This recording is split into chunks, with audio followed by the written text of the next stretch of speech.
This is Mid-Atlantic Women in Agriculture's Wednesday webinar, LinkedIn. Our presenter today is Michelle Walfred, Communications Specialist with University of Delaware. All archived presentations, along with all upcoming presentations, can be found at our website. And a special thank you to our sponsor, Mid-Atlantic Farm Credit. This webinar is pre-recorded, so Michelle has provided her email address for questions, and all materials mentioned can be found at our website for download. Thanks so much for listening. You have LinkedIn is a free membership, but it is also you can also go professional with it. You can pay for it. Catherine can tell you how much that costs a year. I have it, but I have the freebie. So her first slide she wants to talk about is to always use the Help Center. The LinkedIn Help Center is where you want to go. So that has your support, your help form, your safety center, and your contact point. So this is where you would go if you have any questions with using LinkedIn. And so here's a slideshow that shows you exactly how you would enter a question, and LinkedIn will come in and give you some answers. There's also a community, so there's a forum of people. So for instance, if Catherine were in there and I was new and I was asking a question, she could possibly be one of the people who would go ahead and answer for. So this is your go-to URL for any help with LinkedIn. So let's look at LinkedIn. LinkedIn is a very, very powerful social media platform. Unlike Facebook, which is just as, if not bigger, you're not going to find viral videos, kitty cat videos, who are you in a past life kind of questions. It is serious, it's professional, so we want to look at the basics here. So you can see it is 1 in 3 professionals are on LinkedIn. And so here's a breakdown of the demographics, and 13% don't use Facebook at all, and 59% don't use Twitter, which is pretty amazing because Twitter is considered quite a professional platform. But 26% of users spend most of their time using the mobile app, and the mobile app is quite nice. But this is exactly where you want to go if you are a professional, if you're trying to network with other people of a similar interest. If LinkedIn is where you want to go. So why use LinkedIn? You're going to use LinkedIn to find jobs. If that's what you're after, this is a fantastic one. I know many people who found their positions through LinkedIn. You can find clients, of course, hire and partner with new people. You can keep tabs on your business contacts, build your professional visibility. We talked last session about our professional brand. So this is when you create a LinkedIn account, you're not calling yourself Cat Girl or Horse Girl, you're using your real name, and you can become active in your professional community. So this can enhance your career goals. So if you're at, say, a Women in Ag, next time we have our Mid-Atlantic Women in Ag meeting, you may be introduced to people at the table, and you can say, oh, are you on LinkedIn? So then after you've met somebody in person, you might go onto LinkedIn, see if they're there, and then initiate a contact with them. You're worth 1,000 words, but you need a portrait. And again, we talked about this last session. You want your photograph to be approachable, so that would be natural, authentic. Don't overdo it. It's about you. Your portrait is also your words. It's what your description is that goes with your portrait. You want to stay current.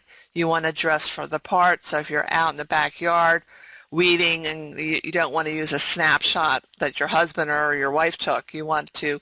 It doesn't have to be a high-end professional headshot, but it could be a very clear photograph that is representative of you. It shouldn't be 10 years old. And yeah, as my perspective as a photographer, you can take a great headshot with a mobile phone.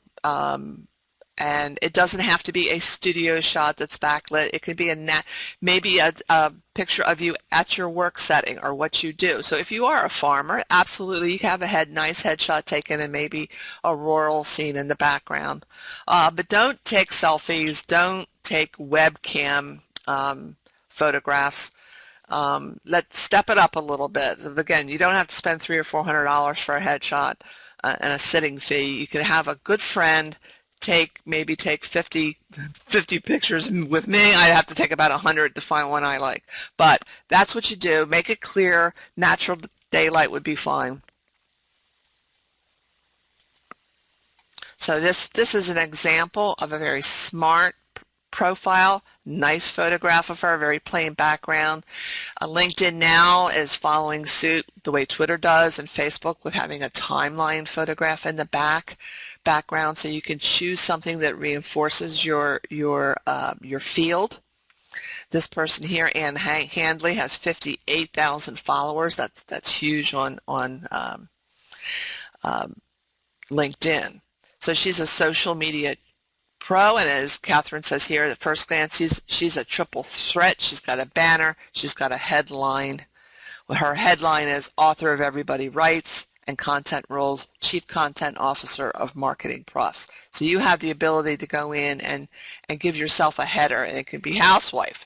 It could be, co-owner of Turkey Hill Winery or whatever your business is. But you have about 2 lines, 1.5 lines of text that you can describe yourself with. So it's all part of a package. Headshot tips: avoid a wide-angle lens. If you have a GoPro camera with a fisheye lens, you don't want to take your photograph with that. Let your headshot pop. Keep the background plain, but don't use a passport. Ann's is pretty close to looking like a passport photograph, but she's smiling, but not too busy. You don't want to distract. You want to be the one that's coming through.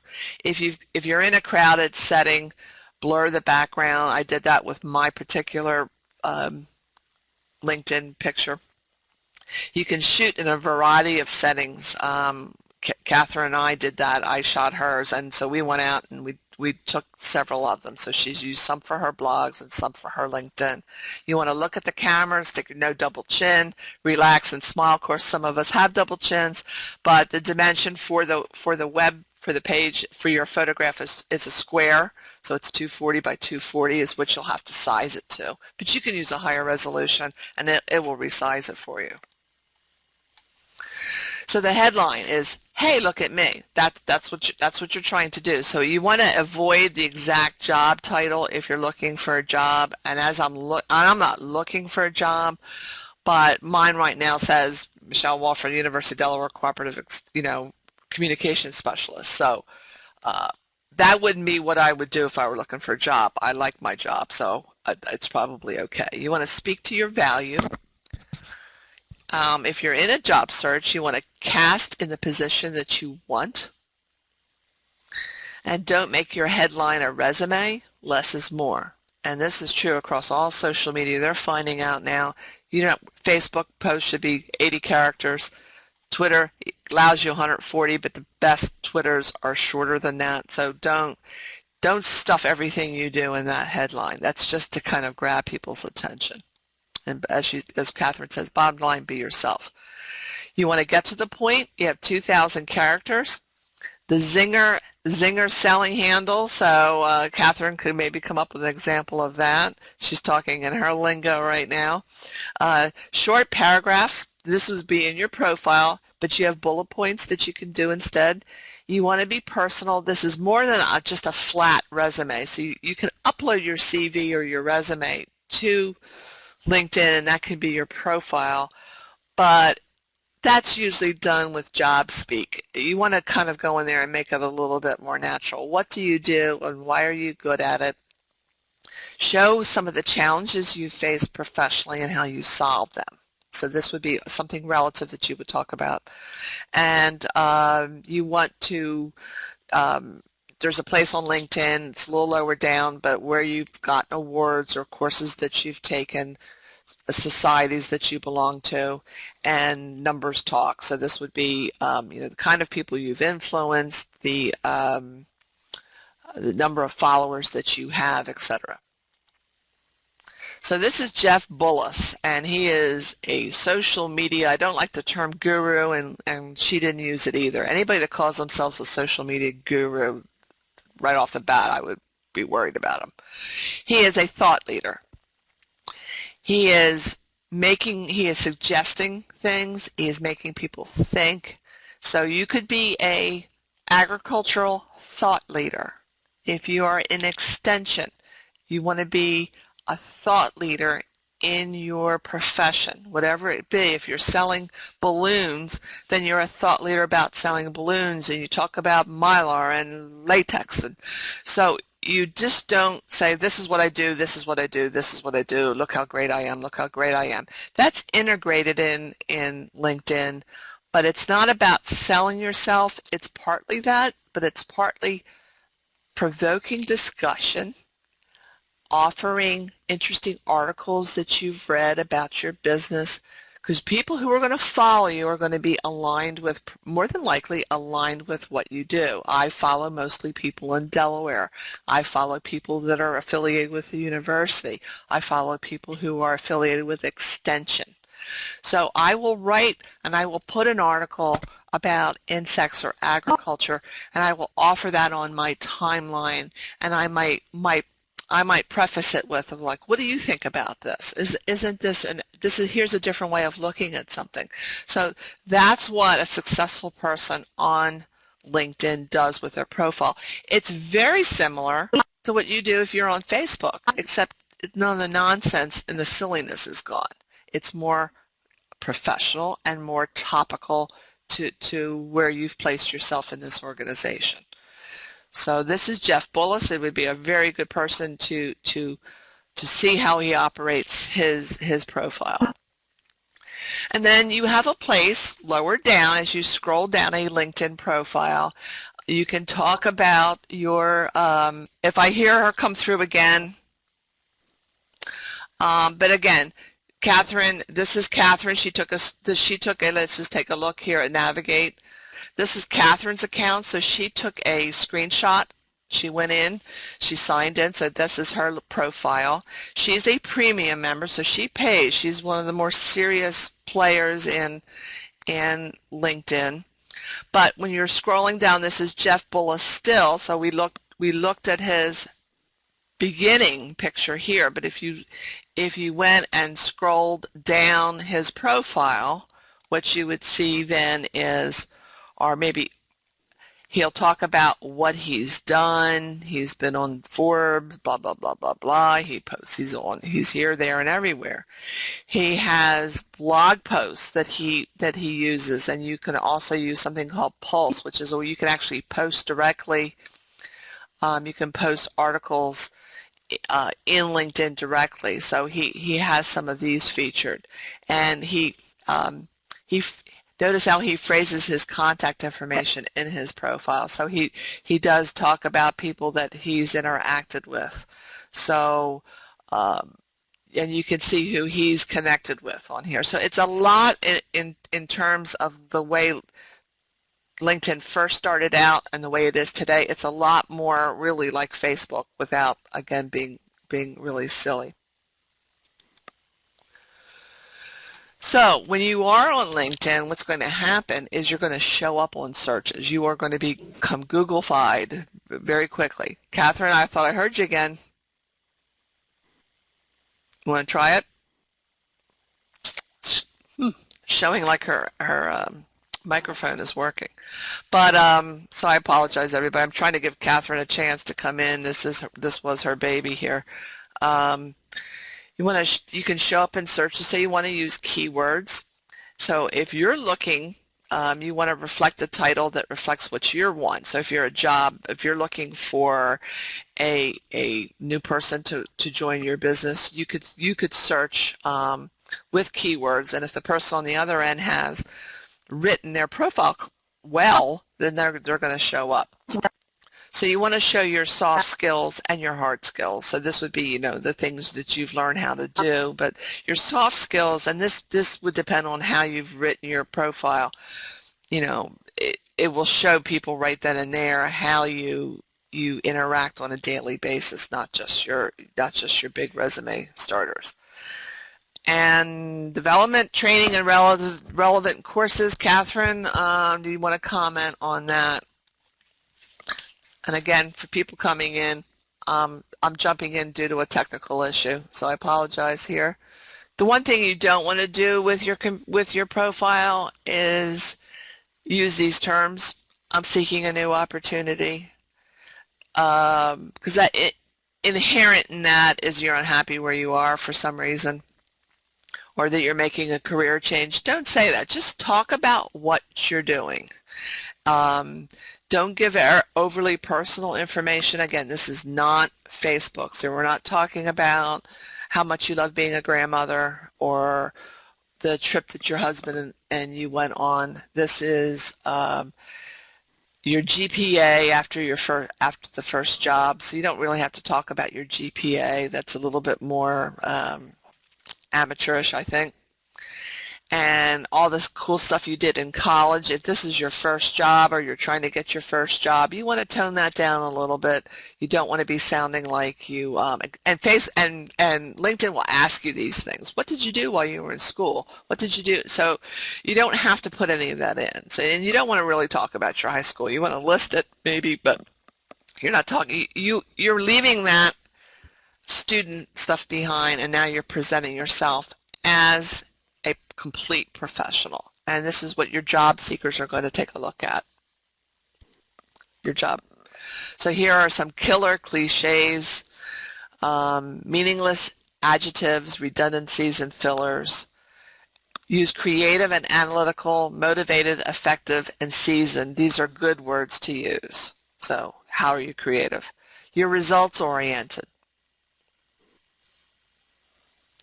You are passionate. Not about yourself, but passionate about your field, a particular area. What are you responsible for? Do you supervise people? Are you responsible for meeting deadlines? Are you responsible for a large budget? That's going to show right inherent in that is going to be that you are completely responsible. You don't want to say that you're a guru. You're better to say that you have a passion for social media, you've been an effective social media leader or something like that, or you've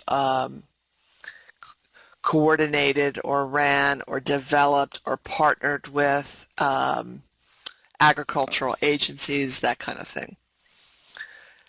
And you're excellent in oral written communication skills. People use this and people say this, and then their profile is ridden with errors. So your excellent in oral communication skills are going to be inherent in the profile that you present. Do not use stereotypes. And often Catherine is saying that you can use good Google verb choices in your resume, so they can offer you some better ways. So profile, prove it, baby, prove it. Nouns and verbs equal workhorses. Show, don't tell. Link to your website, link to your blogs. Create a slide share. Slide share program is very fun to use. It's like a PowerPoint, but it's like a narrated PowerPoint that moves across like a movie. You want to list your publications, your articles, and white papers. You want to list presentations that you've given or you've been asked to give.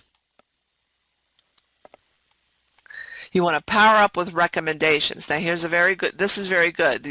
LinkedIn has something called endorsements, and you'll be prompted that, so that, for instance, if I'm on and Catherine's on, Catherine's name might pop up, and Catherine has said that she's good at public speaking and she's good at PowerPoint presentations, and then I'll see that and it asks me, do you agree with this? And so I can click yes and I can endorse her.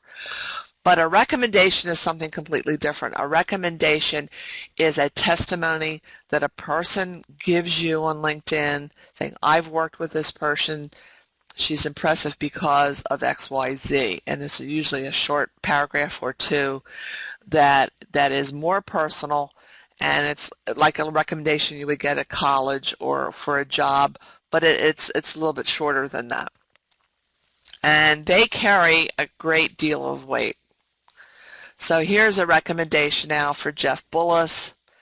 So here's some, let's see here.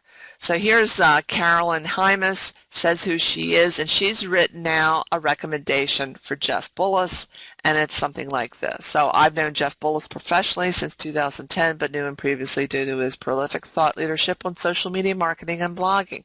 And then she just continues, and then you can click more. So she may have gone a paragraph or two.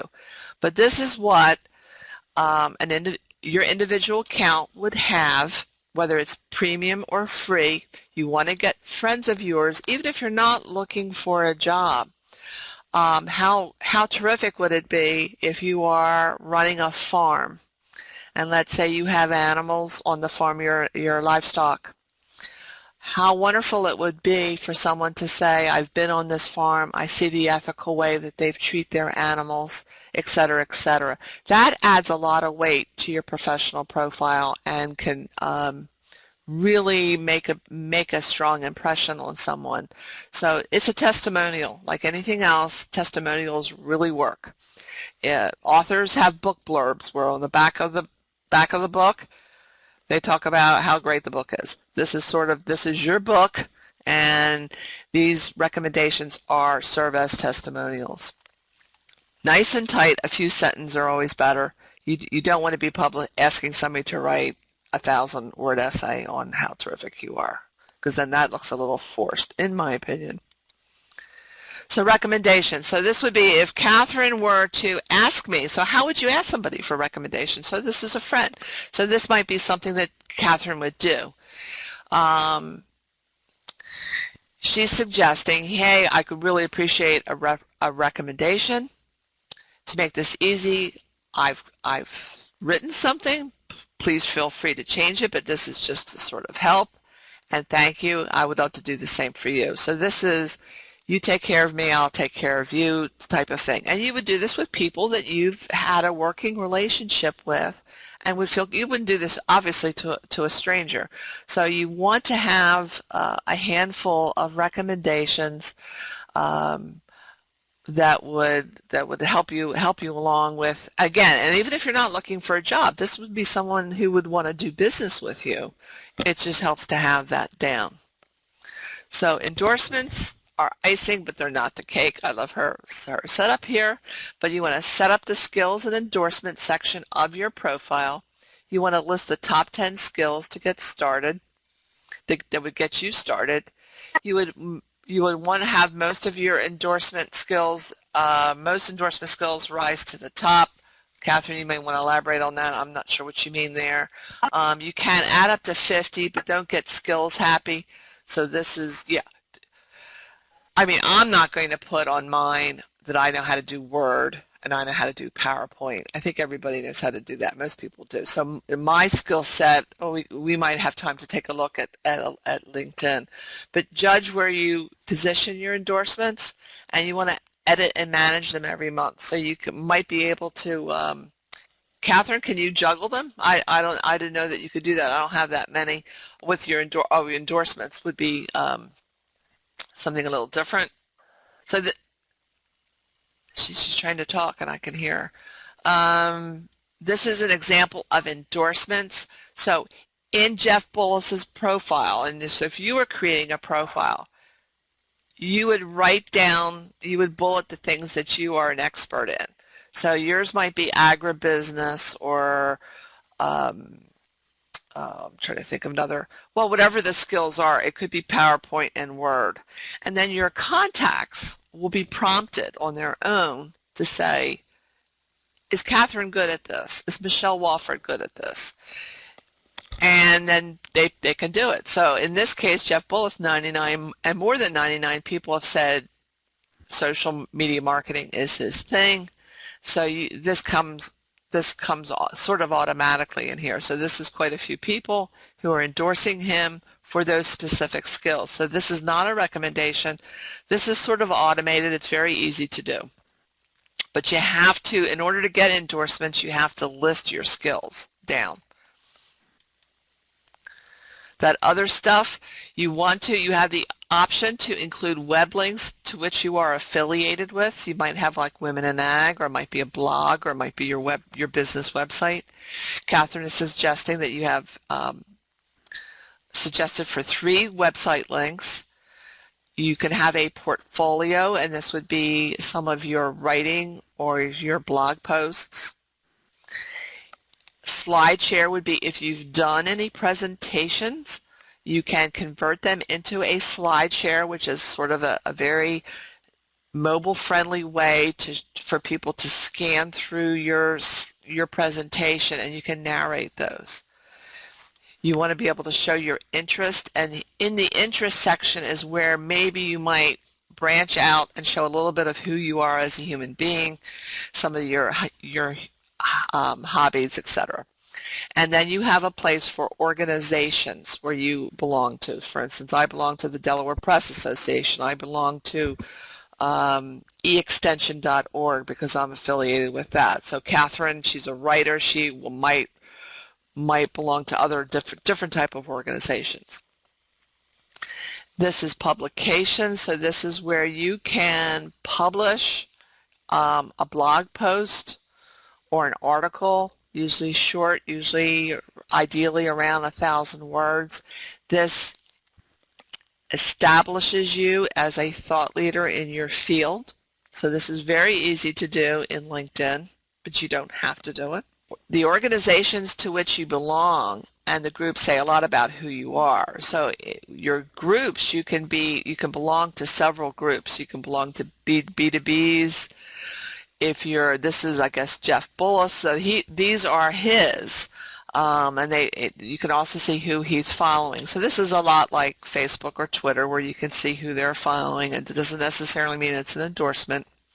So this works in very, very similar ways, but you are the company you keep. Sometimes that reflects who you are. So for instance, on my LinkedIn, I belong to 4-H groups, I belong to extension groups, I belong to journalism groups, I belong to some University of Delaware alumni groups, and so forth. And I belong to social media groups. So you may belong to something maybe more connected with agriculture. You can also follow news, and there is a company called, built within LinkedIn is something called Pulse, and you can actually follow trending topics that interest you. And what's nice about this is if you want to follow leadership and management discussions and news that's happening in that arena, you can follow them here, and if you see something you like, then that's something you would share on your timeline. Again, it works the same way as Facebook, but the focus here is on professional development. If you're a photographer, you can follow photography, and you can talk about that type of thing. So there's a wide range of topics that you can follow news-wise. These would appear in your feed. You have a feed on LinkedIn just like you would on Facebook or Twitter.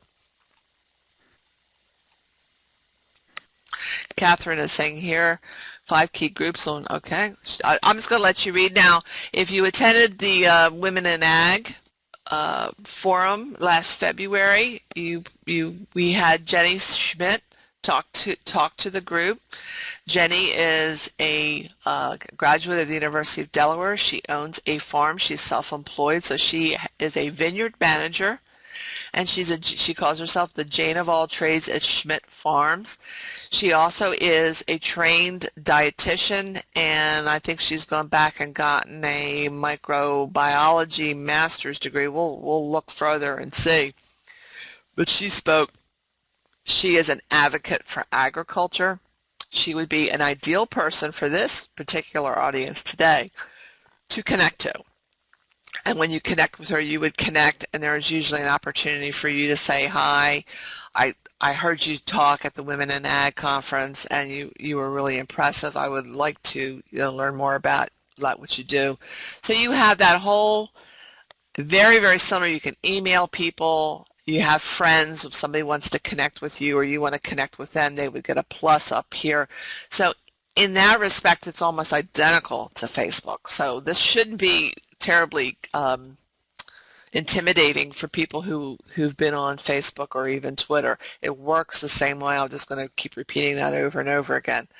But so she would be an ideal person, and I took other screenshots of her profile. She's quite an impressive person. So this is how it would work if you're not in corporate, you're not in sales, and you're not in social media, but you're more into agriculture and agribusiness.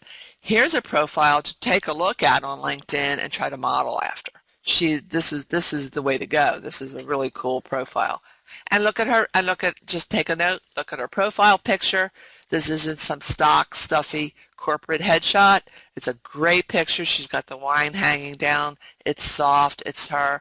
She's about, one half of the picture. So, but it's a good photograph, and it's natural to her. So that, to me, is ideal for those of you who are in extension or who are in any kind of agribusiness. So your contact information, you have privacy settings on LinkedIn, so you can decide who sees what.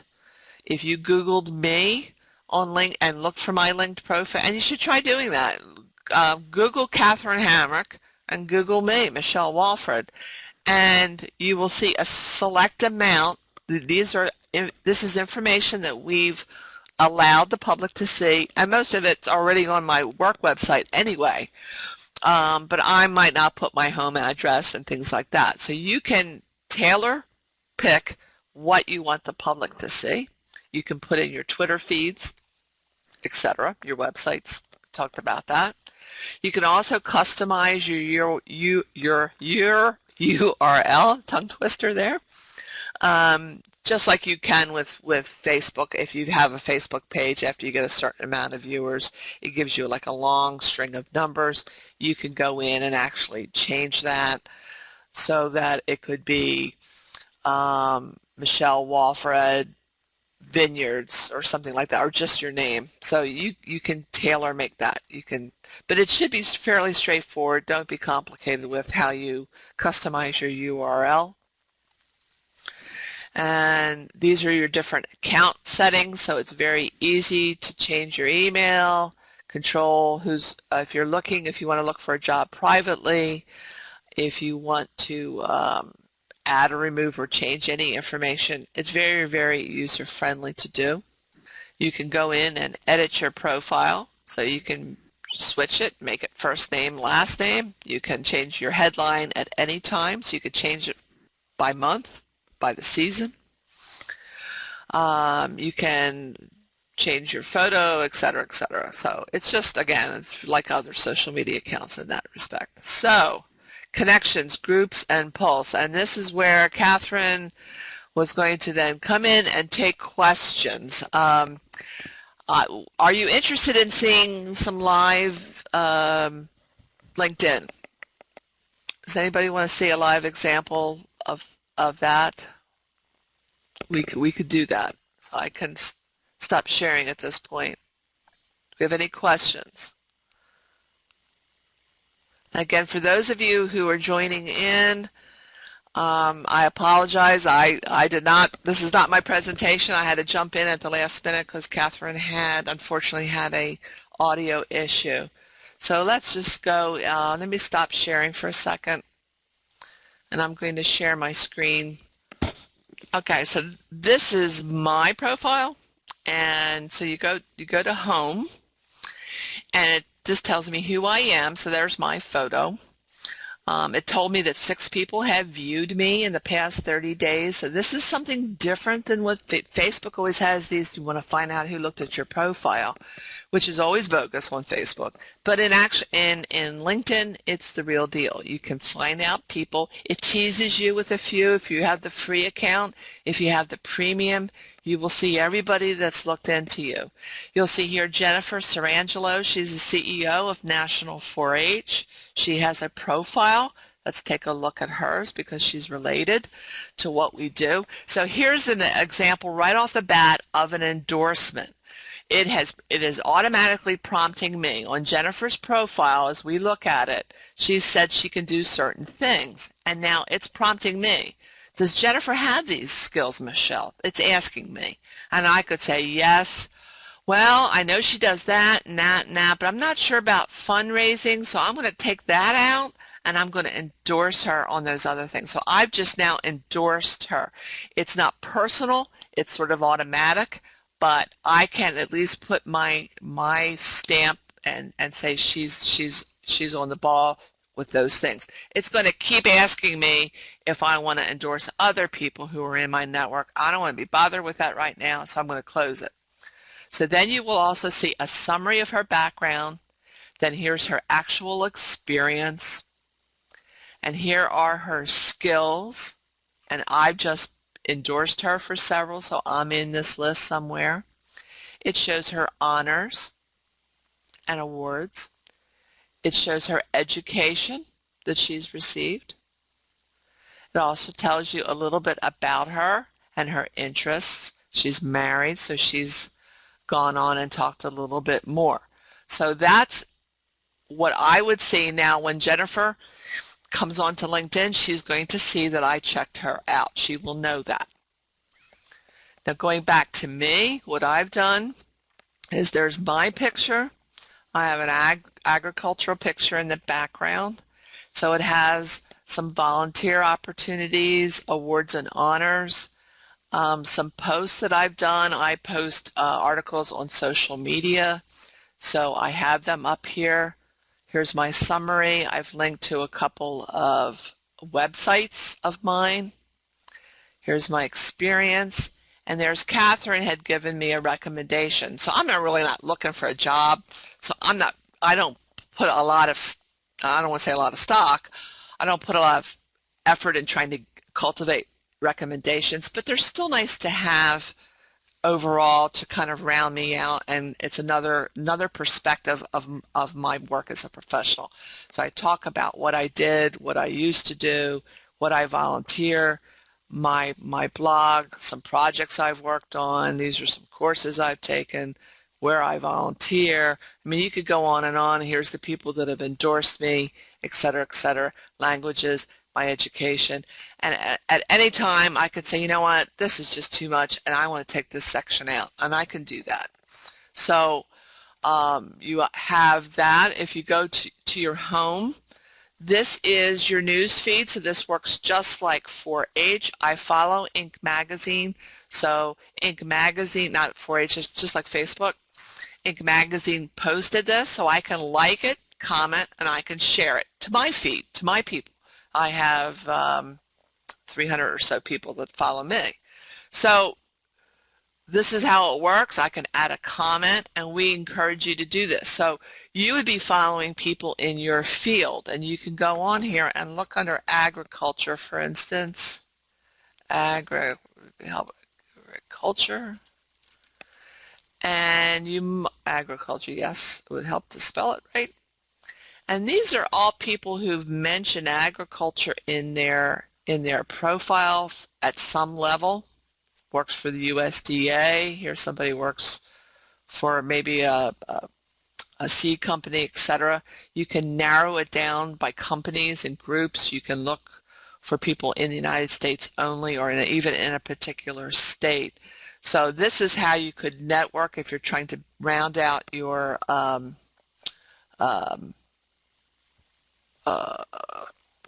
interest, or round out. You can also, your connections, I want to go to interest would be the groups. These are the groups that I belong to. So I belong to UD Visual Communications. I belong to some 4-H groups. I belong to Associated Press. I write about art a lot, so I belong to an art. And there's more. So let me see. These are all the different ones. Delaware Tourism. I belong to some other colleges only because I'm trying to connect with some art research I'm doing, nonprofits, etc. So there's a tremendous amount, and you can take a tour of them. So this is a tremendous amount These are groups that you can follow, and they post questions. Hey, I'm thinking about having a 4-H event. I've never done this before. What should I do? And I could ask that question if I went into the 4-H group. I could ask journalism questions if I went into the AP style book group. So you have that. I want to make sure we're running close out of time. Let me see if there's anything else. I can't see the question right now, the chat pod, because I'm sharing my screen. So these are people I know through work. This is trending in education. So if you're a thought leader, you would be following things would come across your feed, and unlike Facebook, you're going to see everything that's being shared amongst your community. And this is a great way of saying, I thought this article was really interesting, so I would just do that. I could just turn around and share this, and I could preface it by saying, this is a great article, and so forth. And I could share it to the public. I could share it just with my connections. If I share it to the public, it would be searchable in Google. Anybody who's looking for that would see that I searched it, or I could just share it to my connections, Facebook terminology, my friends. I could post it in the group that I belong to. So if I'm in a social media or marketing group, I could post it to that, or I could send it to individuals. I'm not going to send that right now. I just want to show you how easy that is to do. It has an email service just like that. Again, with profile, I can edit my profile at any time. And you'll see the little pencils here, so it's just very easy to come in. I get a promotion or I want to change something. I can also look at my profile as somebody in the public sector. So I can look at it how I would see it, or I could ask someone to be recommended, to recommend me, etc. A lot of things that people want to do is who's viewed your profile, and it gives you a little chart. It says there's been 2 people in a week's time that have taken a look at me, and they will actually show some of them. Well, Catherine's one. So the people that maybe I work with, and there could be a number of reasons why they're looking. Maybe they want to see how I worded something, or maybe they're trying to see, oh, will she fit? Should I offer this person a job?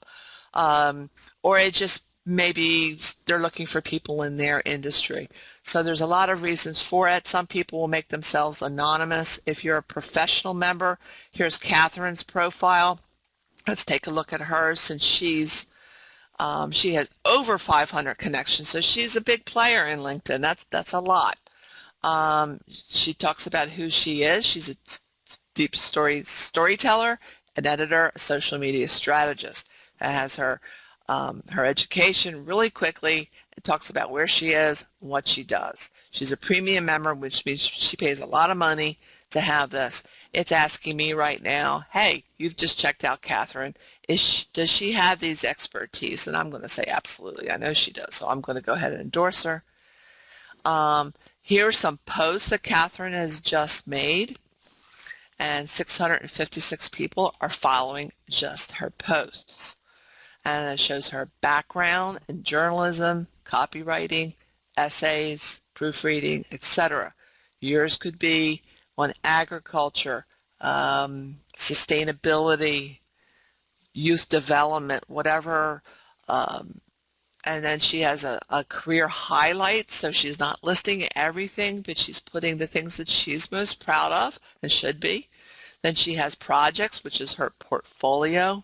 I think if you click that, it goes to her Contently, I believe. Yes, it goes to her actual profile of all of her writing and editing skills, which is going to take a while to load. She's got a lot of it. Thank you for watching our archived presentation of our Wednesday webinar. If you would like to see more archived Wednesday webinars, please visit our YouTube channel. Or to find a schedule of upcoming live webinars, visit our website.